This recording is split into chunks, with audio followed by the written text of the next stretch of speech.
yitwa Imbabazi Shadibu, umwamikazi w'imbuga nkoranyambaga. Shadibu akaba inzozi z'abagabo benshi cyane aha mu Rwanda. Uyu Shadibu ubusanzwe yavukiye i Nyamirambo. Shadibu yaryamanye n'abagabo benshi cyane. Shadibu yaririmbwe mu ndirimbo z'abahanzi zitagira uko zingana, tuzazigaruka ko mu kiganiro cyacu gitaha. Ariko kandi Shadibu mu kuba inzozi z'abagabo benshi, hari na benshi none bafite amafaranga bamwimariyeho ipfa, ubwo we yabakuragaho amafaranga mu bihe bigiye bitandukanye. Akaba niyo mpamvu tugiye kurebera hamwe ibyamamare 10 byavuzwe ko byasambanye cyangwa se byahuje urugwiro na Shadibu. Mu yandi magambo, munyemerere duhere ku mwanya wa 10 ku basitari byagiye bivugwa ko Shadibu yaba yarahaye agasho mu mashuka, nk'uko mu mvugo z'igihe bakunda kubivuga bashaka kuzimiza.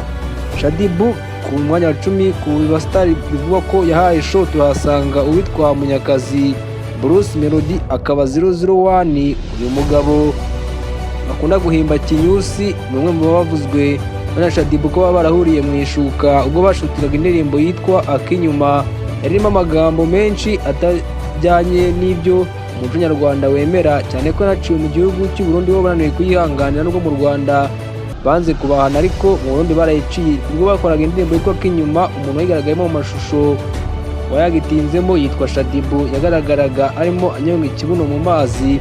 Nyuma cyangwa se icyo bita behind scene, haje kugaragara Shadibu na Bruce Melody barimo bakina udukino tw'abana bato.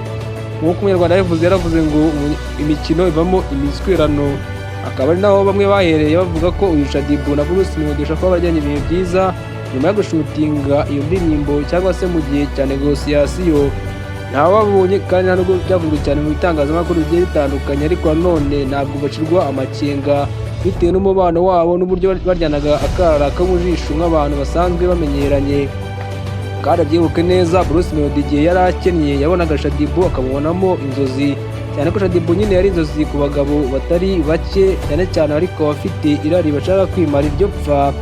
Nta gutinda, ku mwanya wa 9 turaza kuhasanga Michael Sarupongo, uyu mukinnyi wabicaga bigacika mu myaka ye mu ikipe ya Rayon Sport yaturuka mu gihugu cya Ghana. Ubwo yazaga mu Rwanda, Michael Sarupongo yari umukinnyi uryana mu kibuga ndetse no hanze y'ikibuga. Yagiye avugwa mu rukundo n'abasitari nyarwanda bagiye batandukanye, harimo uyu Shadibu ndetse na Asnayera. Ariko Asnayera ntibyavuzwe cyane kuko Shadibu we n'ubusanzwe nyine nawe umusire Queen ibya ari hit and run byatumye Asnayera rero bifata izina cyane, ariko Shadibu nawe ntabwo twamwirengagije cyane ko nyine ari byavuzwe kuri iyi mihanda. Michael Sarupongo abatamwibuka mu bikombe rero gutwara icya nyuma harimo icya Michael Sarupongo. Iyi nire yaryanaga yari irimo abakinnyi bagiye bakomakomeye, ugawibuka neza Stade Amahoro itaravugururwa, banza hari ariyo match Rayon iheruka kuhatsindira penalty ya Michael Sarupongo, maze witwa Kimenyi Yves agatanga abagabo wakiniraga ikipe ya APR arindira izamu. Bityo gihe byatumye Michael Sarupongo akomeza kuzamura igikundiro cye mu Banyarwanda, by'umwihariko mu ikipe ya rubanda ariyo Rayon Sport. Ni kimwe byatumye kandi inkumi z'inyarwanda zikomeza kugenda zimwiyumvamo kubera femu yari afite, maze nawe nta gutinda yabaye umunyamujyi, arabiprofita abibyaza umusaruro, maze si ukubarya ngo yikuzana ba nyina. Ku mwanya wa 8 turaza kuhasanga Director Medisare.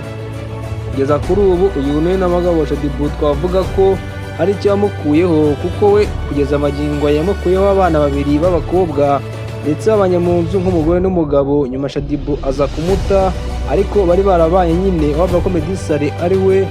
Shadibu yaha urwibutso ntiyaba agiye kubeshya. Icyo nakubwira, Medisare yibera muri Amerika y'ubu ngubu, ndetse n'akazi ka kudirectinga mu ndirimbo ntakigakora, yikorera akazi ko muri Amerika kitwa fucking job. Ndetse inkuru ze no mu Rwanda ntabwo zikunda kuvugwa cyane, banza hari tazagaruka. Medisare reka tumureke tugere ku mwanya wa 7. Turaza kuhasanga umuhanzi w'icyamamare witwa Diamond Platinum. Uyu Diamond Platinum na Shadibu byavuzwe cyane, ndetse amashusho ajya hanze barimo baryana ubuzima, ariko nanone haza kugaruka andi mashusho, azagaruka andi makuru avuga ko uyu Shadibu Diamond yamutumiye ngo azajye kugaragara amashusho y'indirimbo ye Kipepe. Gusa ibyo ntibyari bihagije, ubwo Diamond ubwo yazaga mu Rwanda yagiranye ibihe byiza na Shadibu, ndetse ntabwo byagizwe ibanga cyane ko bari mu munyenga w'urukundo. Shaddy yaje kujya muri Tanzania ari naje kurasira imbogo abashijwe itandukaniro riri hagati y'Abanyarwanda n'Abanyatanzania. Maze Shaddy agira ati "Here Tanzania people is development." Maze Shaddy ahabwa urw'amenyo ku mbuga nkoranyambaga bitewe n'uko nyine ibyo yavuze bitari byo kuri kumvikana. Aho kuvuga ngo abaturage ba Tanzania bateye imbere, yavuze ko abaturage ba Tanzania ari amajyambere. Byatumye Shaddy avuga ko aribo batamwemera bahere bamuniga, bavuga ko nta mukobwa mwiza wagira ikibuno nk'icya Shaddy ngo amenye no kumenya icyongereza. Mu kwidefanda Shaddy yavuze ko mutakamurenganyije kuko asanzwe akoresha ururimi rw'igifaransa kurusha icyongereza. Gusa yavuga ibi yagira wavuga ko yandagaye cyangwa se yagiye hanze cyangwa se akaba yarimenya inda ntiyababeshye kuko urwego rwe rwamaze kugaragara mu mivugire y'icyongereza cye. Mu mwanya wa gatandatu turahasanga umuhanzi ukomeye cyane wo muri Nigeria, mu bahanzi bavuka mu miryango y'abakire cyane. Uyu nta wundi yitwa Davido. Uyu Davido yavuze mu rukundo na Shaddy, aho Davido yanamufurowinze, ibi byatumye Shaddy agira n'imbuga nkoranyambaga zigusurwa cyane. Nyuma yo kurekingwa n'amafoto, nyuma y'uko Davido arekinze amafoto y'uyu Shaddy byatumye abantu benshi bamuha attention batangira gushaka kumenya ni muntu ki ari nako mufurowinga. Byatumye umuntu wa mbere ushije abamukurikirana ku rubuga rwa Instagram barenga miliyoni, kurenza undi munyarwanda ari wese uri ubutaka bw'u Rwanda. Mwanya wa gatanu nta gutinda turahasanga umuhanzi wo muri Tanzania witwa Ommy Dimpoz. Uyu nawe yagaragaye mu rukundo na Shaddy rw'igihe gitoya, aho ariko uyu mugabo yaje kumusundisha bigatinda. Banza urebe aka kavidewo ho gato Shaddy bamusundisha kugera ku mano. Uyu nta wundi wabikoraga nitwa Ommy Dimpoz.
Kugira ngo ku mwanya wa kane turaza kuhasanga inkundarubyino, ubwo Shaddy yarimo ari mu marembera ubwo yatangiye gukendera, ariko azamuka izindi mpano zifite ikinero ndetse n'itoto n'imyaka ikiri mitoya.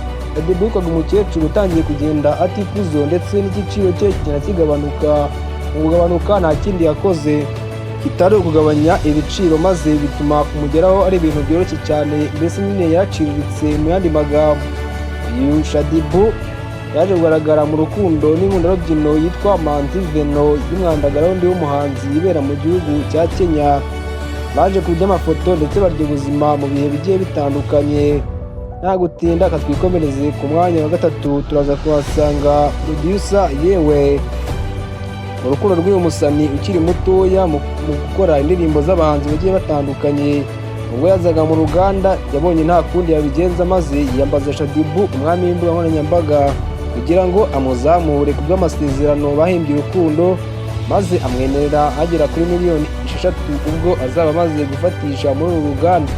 Uyu mugabo witwa producer yewe cyangwa se umwana cyane ko Shaddy anamuruta, yaje kurangira atayamuhaye ndetse baza gutandukana, ariko yamuhaye show ndetse amakuru atugeraho akavuga ko bagiranye n'ibihe byiza mu ishuka. Umwanya wa kabiri turaza kuhasanga Nizigiyimana Karimu Makenzi.